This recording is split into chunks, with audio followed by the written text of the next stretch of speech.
Yes, that's Medusa. And no, you can't romance her. She's a little too focused on growing her statue collection, and she thinks you'd be a perfect addition. Good thing you're the baddest fighter in all of Greece by the time you meet her, because who wants to end their Odyssey encased in stone? Come on, walk it off, because that's just the start of what she can do. She'll keep you guessing by zipping around her lair at superhuman speeds, tripping you up with energy blasts from the sky, and summoning stone warriors while protected by a force field. And if that doesn't work, she's also real good at just stabbing you. Medusa and her monstrous ilk aren't something you'll just stumble into like a bear in a cave. These fights are reserved for high-level players, and they go far beyond what you'll face while wandering the countryside or sailing the Mediterranean. Finding them takes more legwork than just tracking down a creature's lair and putting a spear through its face, and you'll probably have to go through some misguided human foes before you even get there. For example, in Medusa's case, the quest begins in Erissos, a little village on the island of Lesbos, where an angry mob is getting ready to push a woman off a cliff. She must face justice! The villagers are convinced the woman, whose name is Brice, sacrificed her lover, Ligeia, to something called the Writhing Dread. The mob wants an execution, not justice, so right away we're showing them who's boss by kicking a few soldiers off the cliff.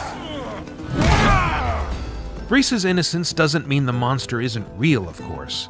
Ligeia's trail leads away from the village and into the heart of a twisting, petrified forest filled with eerily lifelike statues. And snakes. So many snakes. At the heart of it all is, yep, that's a first civilization ruin, all right. Artifacts left behind by humanity's hyper-advanced precursors are always causing supernatural trouble in Assassin's Creed, meaning the Writhing Dread is likely something they left behind. Getting inside the temple takes a little doing, though. The key is hidden in a village of warrior women on the nearby island of Chios, and before you head over there, you might want to stop and talk to a retired mercenary who claims to have vanquished the creature before. In keeping with Odyssey's new navigation system, you'll be given a few clues to where they are, but actually finding them takes some exploration. Every step of this journey has the potential to explode into conflict.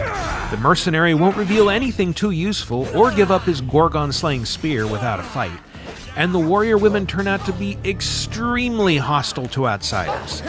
They also shoot fire arrows that can annihilate your health in seconds, even if your level is maxed out. And when you combine that with their pet wolves and bears, a stealthy approach will probably get better results than a head-on assault.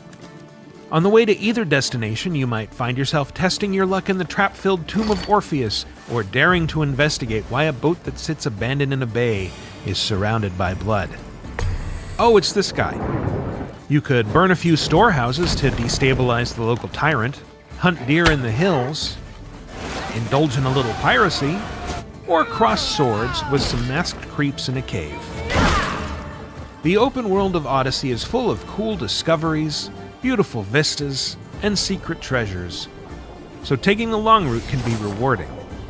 Also, given that this demo was with a level 50 character, we had a chance to try out high-end abilities like ghost arrows, which can go through solid objects to land perfect headshots, and how did we ever survive without them? Once it's time to venture into the heart of the mystery and confront the Queen of Snakes, you'll find a powerful foe who wants nothing more than to turn you into another statue for her collection. Keep clear of her laser-like stone gaze, and you might survive long enough to send Medusa to Hades.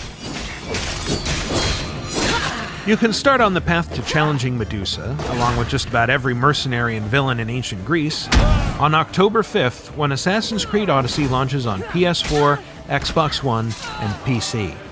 To find out more, subscribe to this channel and visit us at news.ubisoft.com.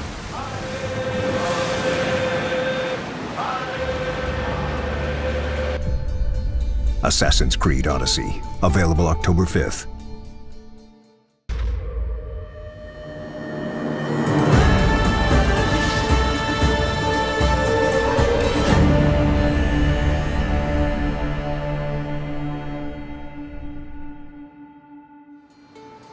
In our setting of ancient Greece, 431 BC, the Peloponnesian War is raging. So every little city-state has its own army, and they're allied with either Sparta or Athens. Those are the major superpowers of the time.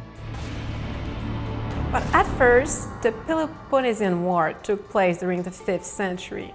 which is a crucial moment in history for our civilization. Because as Thucydides says, it was the most important conflict in antiquity between the rise of a democracy and the ancestral system of the tyranny and the oligarchy, but also plenty other opposition between tradition and modernity, religion and science. That time period is still relevant for us today because we still embrace a lot of those philosophies. We still have the same questions that they were thinking about back then. So it was a match made in heaven for an Assassin's Creed game in Explore History. So the landscape of Greece is magnificent. We went to visit, and the epic vistas that it allowed us to create were something that we really wanted to concentrate on recreating in the world. Greece is made out of 85% of mountains, so it's a very mountainous landscape, which is great, by the way, because it's creating tons of layering, so we could play with fogs and mist, so to create a very unique ambience. It also plays with the sensation of the Odyssey as well, because there's always the sensation of what's beyond the next mountain range, what am I going to get when I go there? You always get a really cool view as you come over the hill and you see the next region lay out in front of you. That really reinforces the sense of you being on your own Odyssey. For us, Greece needed to be colorful and very lush, because that's what most people have in mind when they think of that amazing land. We pushed saturation and colors quite a lot in our game, even though we had different biomes also in it. So we knew that this world was going to be huge, so it was super important to make sure that we kept it interesting for the player. So as they go from region to region, it's not always just the typical picture of Greece. We saw snow-capped mountains and we saw lush spring valleys and things, so we wanted to really recapture that and make sure that we gave that to the player when they went on their journey. Reconstructing ancient Greece was quite a challenge. For some cities, it was harder to find some specific data. For example, on Mykonos, nothing is remained. So it was quite hard to reproduce exactly the city as it was during antique time. The big challenge was the chaos that the Greeks used to build their cities. There was no urban planning as we know it today, so we needed to try and embrace that chaos. We tried to capture the importance of mythology for the ancient Greeks. The mythology is an integral part of their society, their social behavior, their belief, their religious tradition. Mythology also inspired them in their art, in their decoration of their temple. Also, mythology was used during that time period as a political propaganda. So again, it comes down to a lot of research and working very closely with the historians to make sure that the actions and the behaviors of what people are doing in the world is credible to our time period. So the Meteor system is still present, people still live their own lives, they have their own schedule. We were really lucky that our historical characters had quite a bit of information about them. You know, you have Plato's accounts of Socrates and who Socrates was and how he would infuriate people with the amount of questions he asked. And then we looked at historical documentation and the different myths and legends and the stories to help us craft the fictional characters and who we knew we wanted to represent, who we knew we couldn't leave out, and craft their personalities based on that. I'll do my best with what you've told me. Good luck. The heroes of the past, the legends, the myths, the philosophers, it is an amazing cultural setting to explore.